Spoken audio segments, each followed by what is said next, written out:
మొన్నటి తుఫాను సమయంలో ముఖ్యమంత్రి చంద్రబాబు నాయుడు గారిని బాగా కలవరపరిచిన అంశం మరొకటి ఉంది. అదే గ్రామ వార్డు సచివాలయ వ్యవస్థ. చంద్రబాబు నాయుడు గారు ఆర్టీజీఎస్ లో కూర్చొని తుఫాను తీవ్రతను చూసి కంటే ఈ గ్రామ వార్డు సచివాలయాల ఇంపాక్ట్ ని చూసి ఎక్కువగా ఆందోళన చెంది ఉంటారు. తుఫాను తీరం దాటిన తర్వాత తన సమక్షంలోనే ఉన్నతాధికారులు గ్రామ వార్డు సచివాలయానికి కితాబులు ఇస్తూ ఉంటే, ఆ సిబ్బందిని అభినందిస్తూ ఉంటే చంద్రబాబు నాయుడు గారు నిజంగానే ఒక కలవరపాటికి గురై ఉంటారు. ఇంత ప్రభావం చూపుతున్న ఈ గ్రామ వార్డు వ్యవస్థ ఇలాగే ఇదే పేరుతో కొనసాగితే జగన్మోహన్ రెడ్డికి ఎన్నికల నాటికి ఇది ప్లస్ అవుతుంది అని చంద్రబాబు నాయుడు గారు భావించే ఉంటారు. కరెక్ట్ గా ఆ తుఫాను సమయం నుంచే చంద్రబాబు నాయుడు గారి కన్ను ఈ గ్రామ వార్డు సచివాలయాల మీద పడింది. వాటిని కూల్చేయలేరు, లేదా ఆ వ్యవస్థను మొత్తం ఎత్తేస్తాను అంటే వచ్చే ఎన్నికల్లో తెలుగుదేశం పార్టీని ప్రజలు ఎత్తేస్తారు. ఎందుకంటే అంత చేరువుగా ఆ వ్యవస్థ ఉంది ప్రజలకు సంబంధించి. కానీ ఏమీ చేయలేక ఇప్పుడు గ్రామ వార్డు సచివాలయాలకు జస్ట్ పేరు మార్చడం ద్వారా జగన్కు వస్తున్న పేరును తప్పించాలని చంద్రబాబు నాయుడు గారు ప్రయత్నిస్తున్నారు. నిజంగా ఇది చంద్రబాబు నాయుడు గారి నాయకత్వానికి అవమానకరం. ఇన్ని దశాబ్దాల పాటు రాజకీయాల్లో ఉంటూ సుదీర్ఘంగా ముఖ్యమంత్రిగా పనిచేసి ఒక వ్యవస్థను, ఇలాంటి ఒక వ్యవస్థను కానీ, ఒక స్కీమును కానీ, ఒక పేరు చెప్తే తన పేరు గుర్తొచ్చేలాగా ఒక స్కీమ్ కానీ, ఒక వ్యవస్థ కానీ చంద్రబాబు నాయుడు గారు తేలేకపోయారు. ఇప్పుడు జగన్మోహన్ రెడ్డి తెచ్చిన ఈ వ్యవస్థను చూసి భయపడుతూ దాని పేరు మార్చాలనుకుంటున్నారు. కరెక్ట్ గా తుఫాను తర్వాత తెలుగుదేశం పార్టీ సీనియర్లతో నిర్వహించిన సమీక్షా సమావేశంలోనే చంద్రబాబు నాయుడు గారు గ్రామ వార్డు సచివాలయాలకు పేర్లు మార్చాలనుకుంటున్నామని చెప్పారు. ఆ రోజు దానికి ఏమని చెప్పారు? స్వర్ణాంధ్ర సెంటర్లో అని పేరు పెడతామని చెప్పారు. కానీ ఇప్పుడు వాటిని గ్రామ వార్డు సచివాలయాల్ని విజన్ యూనిట్లుగా చూడండి, విజన్ యూనిట్లుగా ఉపయోగించుకోండి అని చంద్రబాబు నాయుడు గారు చెప్తున్నారు. అంటే గ్రామ వార్డు సచివాలయాల్ని విజన్ యూనిట్లు అన్న పద ప్రయోగం చేయడం ద్వారా చంద్రబాబు నాయుడు గారు అసలు నిజం ఒప్పుకున్నారు. ఇంత జాగ్రత్త పడే చంద్రబాబు నాయుడు గారి నోట గ్రామ వార్డు సచివాలయాలని విజన్ యూనిట్లుగా వాడుకోండి అని అధికారులకు చెప్పారు అంటే జగన్మోహన్ రెడ్డి ఈ గ్రామ వార్డు వ్యవస్థను తీసుకురావడం, గ్రామ వార్డు సచివాలయ వ్యవస్థను తీసుకురావడం అన్నది ఒక విజన్ తోనే చేశారు అని చంద్రబాబు నాయుడు గారు ధృవీకరించినట్లు, అంగీకరించినట్టయింది. అందుకే ఇప్పుడు వాటిని విజన్ యూనిట్లుగా వాడుకోండి అని స్వయంగా చంద్రబాబు నాయుడు గారే చెప్పాల్సిన స్థాయిలో పరిస్థితి వచ్చేసింది. ఒకవేళ నిజంగానే జగన్మోహన్ రెడ్డి ఈ పని చేసి ఉంటే, చంద్రబాబు నాయుడు గారు ఇలాంటి వ్యవస్థను తెచ్చి ఉండి, జగన్మోహన్ రెడ్డి ముఖ్యమంత్రిగా ఉండి తాను ఇలా పేర్లు మార్చి ఉంటే తెలుగుదేశం పార్టీ వాళ్ళు, తెలుగుదేశం పార్టీ మీడియా ఈ పార్టీకి ఏమని ఉండేవాళ్ళు? జగన్మోహన్ రెడ్డి నీకు ఇంతకంటే సిగ్గుమాలిన చర్య ఏమైనా ఉందా అని ప్రశ్నించి ఉండేవారు. చంద్రబాబు నాయుడు గారు సుదీర్ఘంగా ఒక మేధోమథనం చేసి ఆలోచించి ఈ యొక్క వ్యవస్థను తెస్తే చంద్రబాబు నాయుడు గారి బుర్రలో పుట్టిన ఒక బిడ్డకు జగన్మోహన్ రెడ్డి నువ్వు పేరు పెట్టుకుంటావా, ఇంతకు మంచిన సిగ్గుమాలిన చర్య ఏమైనా ఉందా అని ప్రశ్నించి ఉండేవాళ్ళు. విజయవాడలో అత్యవసరంగా తెలుగు మహాసభలు నిర్వహించి తెలుగుదేశం పార్టీ మద్దతుదారులంతా తెలుగులో ఉన్న పేరును జగన్మోహన్ రెడ్డి ఇంగ్లీష్ లోనికి మారుస్తూ ఉన్నాడు, ఇదేనా తెలుగు పట్ల జగన్మోహన్ రెడ్డికి ఉన్న గౌరవ మర్యాద అంటూ కేకలు వేసి ఉండేవాళ్ళు. ఇలా రకరకాలుగా జగన్మోహన్ రెడ్డి మీద విరుచుకుపడి ఉండేవాళ్ళు. కానీ ఈ రోజు జగన్మోహన్ రెడ్డి తెచ్చిన ఒక వ్యవస్థ పేరుని అనవసరంగా, అవసరం లేకుండా గ్రామ సచివాలయ వ్యవస్థ అన్నది ఏమన్నా నోరు తిరగని పదమా, లేకుంటే అదేమన్నా బూతు పదమా? లేదు, ప్రజల్లోనికి బాగా వెళ్ళిపోయింది. ప్రతి ఒక్కరికి అర్థం తెలిసిపోయింది. గ్రామ వార్డు సచివాలయం అంటే ఈజీగా గుర్తుపడతారు, అక్కడ ఏమేమి సేవలు లభిస్తాయి, ఏంటి ఆ వ్యవస్థ అన్నది.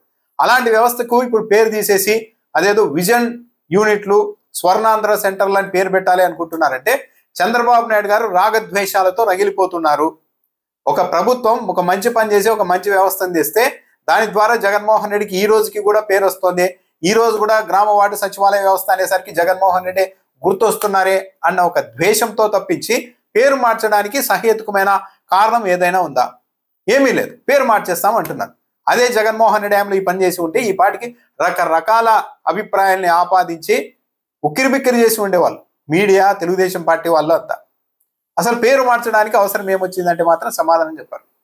చూస్తూ ఉండండి, కొద్ది రోజుల తర్వాత చంద్రబాబు నాయుడు గారు పబ్లిక్ మీటింగుల్లో తమ్ముళ్ళు ఈ విజన్ సెంటర్ల ద్వారా, ఈ విజన్ యూనిట్ల ద్వారా మనం పరిపాలన ప్రజలకు దగ్గర చేశామని ఫస్ట్ మాట్లాడతారు. ఆ తర్వాత ఈ విజన్ యూనిట్లను ఏర్పాటు చేసి ప్రజలకు సేవ చేస్తున్నామని చెప్తారు, అంటే తానే ఏర్పాటు చేసినట్టు. ఇక ఆఖరిలో మొత్తం మన ఆలోచనతో ఈ విజన్ యూనిట్లు ఏర్పడ్డాయి, వీటి ద్వారా అద్భుతంగా పరిపాలన సాగుతోంది, గ్రామ స్థాయి వరకు, వార్డు స్థాయి వరకు పరిపాలన అందుతోంది, అది మన విజన్ అని కూడా చెప్పుకుంటారు చంద్రబాబు నాయుడు గారు. మీడియా ఎలాగో కరెక్ట్, అవును చంద్రబాబు నాయుడు గారు చెప్పింది కరెక్ట్ అంటారు. ఇంకో 5 ఏళ్ల తర్వాత, 10 ఏళ్ల తర్వాత అసలు ఈ గ్రామ వార్డు సచివాలయ వ్యవస్థ అనేది అంతకుముందు లేనే లేదు, చంద్రబాబు నాయుడు గారే విజన్ యూనిట్ల పేరుతో ఈ వ్యవస్థను స్థాపించారని కూడా ప్రచారం చేసుకుంటారు. ఎందుకంటే ప్రజల ఆలోచన శక్తి మీద తెలుగుదేశం పార్టీకి, తెలుగుదేశం పార్టీ వాళ్లకు అంత చులకన భావం కాబట్టి. ఇప్పుడు పేరు మారిస్తే ప్రతి ఒక్కరూ తనని ఏమనుకుంటారు అన్నది కూడా చంద్రబాబు నాయుడు గారు ఆలోచించడం లేదంటే ఆయనలో లోపల ఆ స్థాయిలో రాగద్వేషాలు ఉన్నాయి. ఆ వ్యవస్థను చూసి చంద్రబాబు నాయుడు గారు రాజకీయంగా అంతగా భయపడుతూ ఉన్నారు. వ్యవస్థను కూల్చేయలేం, ఎత్తేస్తే తెలుగుదేశం పార్టీని ప్రజలు ఎత్తేస్తారు. కాబట్టి కనీసం పేరు మార్చడం ద్వారానైనా జగన్మోహన్ రెడ్డి తెచ్చారు ఇది వ్యవస్థను అన్న ఒక ముద్రను, పేరును తొలగించాలనుకుంటున్నారు. ఆ ప్రయత్నం చేస్తున్నారు. అన్ని కాపీనే. ఆరోగ్యశ్రీకి ఎన్టీఆర్ వైద్య సేవ అని పెట్టుకున్నారు. ఎన్టీఆర్ వైద్య సేవ అన్న పథకం ఆరోగ్యశ్రీ. తల్లికి వందనం అంటున్నారు. దాన్ని తయారు చేసింది ఎవరు? జగన్మోహన్ రెడ్డి, అమ్మఒడితో పేరుతో. రైతు సేవా కేంద్రాలని పేరు మార్చేశారు. అవేంటివి? జగన్మోహన్ రెడ్డి స్థాపించిన రైతు భరోసా కేంద్రాలు. ఇలా ప్రతి స్కీమ్కు పేర్లు మార్చేసుకోవడం, ఆ తర్వాత మేమే తెచ్చాం మొత్తం ఇది అని ప్రచారం చేసుకోవడం. ఈ స్థాయి రావడం అన్నది తెలుగుదేశం పార్టీకి అవమానం. చంద్రబాబు నాయుడు గారు ఇన్నేళ్ళు సుదీర్ఘంగా రాజకీయాల్లో ఉండి ఏ వ్యవస్థను తాను ఒకటి స్థాపించలేకపోవడం.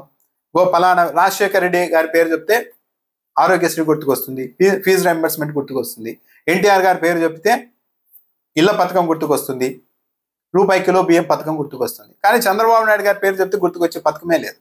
అన్ని పక్క రాష్ట్రాల్లో విజయవంతమైన స్కీములు తీసుకురావడం, లేకుంటే గత ప్రభుత్వం తెచ్చిన స్కీములు పేర్లు మార్చడం, ఆ వ్యవస్థల్ని పేరు మార్చేసి తనవిగా చెప్పుకోవడం తప్పించి ఎక్కడ చేయలేకపోతున్నారు. కనీసం ఈ 3-4 ఏళ్ల కాలంలో అయినా కూడా చంద్రబాబు నాయుడు గారు ఇలాంటి ఒక వ్యవస్థని, జగన్మోహన్ రెడ్డి తెచ్చిన అలాంటి వ్యవస్థని ఏదైనా ఇంకోటి కొత్తగా సృష్టించి అప్పుడు వాటికి తనకు కావాల్సినట్టు పేరు పెట్టుకుంటే హర్షిస్తారు. కానీ ప్రజలందరికీ తెలుసు గ్రామ వార్డు సచివాలయ వ్యవస్థ అన్నది కళ్ళ ముందు కనిపిస్తూ ఉంటుంది.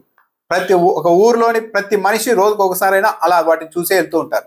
అలాంటి వాటికి ఇప్పుడు హఠాత్తుగా పేరు మార్చేసినంత మాత్రాన ఇది జగన్మోహన్ రెడ్డికి సంబంధం లేని భవనాలు అని ప్రజలు అనుకుంటారు అని అనుకుంటే ఇంకా అంతకు మించిన అమాయకత్వం, అవమానం ఏముంటుంది? తెలుగుదేశం పార్టీ వాళ్ళు కావచ్చు, ప్రభుత్వం కాదు, సింపుల్గా ఒక ప్రశ్నకు సమాధానం చెప్తే చాలు. గ్రామ వార్డు సచివాలయాలు అనే పేరుని ఇప్పుడు మార్చాల్సిన అవసరం ఏమొచ్చింది? ఏదైనా ఒక నిర్ణయం తీసుకున్నప్పుడు దానికి ఒక కారణము, హేతుబద్ధత అంటూ ఉండాలి కదా. ఎందుకు మార్చేస్తూ ఉన్నారు? ప్రజల్లోనికి బాగా వెళ్ళిపోయిన వ్యవస్థ పేరును మార్చి మళ్ళీ కన్ఫ్యూజ్ ఎందుకు చేయాలనుకుంటున్నారు? ఎందుకు చేయాలనుకుంటున్నారంటే ఆ వ్యవస్థను నిర్వీర్యమన్నా చేయాలి, లేకుంటే ప్రజలకు దూరమైనా చేయాలి. కనీసం జగన్మోహన్ రెడ్డికి పేరు రాకుండా అయినా చూడాలి. ఆ సచివాలయ భవనాలు, ఆ వ్యవస్థ ఇంపాక్ట్ ఏంటో ఆర్టీజీఎస్లో మొన్న తుఫాను సమయంలో చంద్రబాబు నాయుడు గారు స్వయంగా చూశారు. 5,000కు పైగా కమాండ్ కంట్రోల్ సెంటర్లు ఏర్పాటు చేశారు. అవేంటి? ఈ సచివాలయాలే.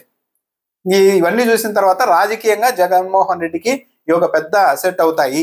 కాబట్టి దీన్ని ఎలాగైనా కూల్చేయాలి, ఈ వ్యవస్థను నీరు గార్చాలన్న ఉద్దేశంతో ఇలా రకరకాల పేర్లు మార్చి ప్రజల్లోనికి ఆల్రెడీ వెళ్ళిపోయిన పేర్లను కూడా తొలగించి కన్ఫ్యూజ్ చేయాలనుకుంటున్నారంటే ఒకటే ద్వేషం, ఒక రాజకీయ కారణం. జగన్మోహన్ రెడ్డికి ఎక్కడ మంచి పేరు వస్తుందో అన్న ఒక భయం. అంతకుమించి ఏమీ హేతుబద్ధత లేదు.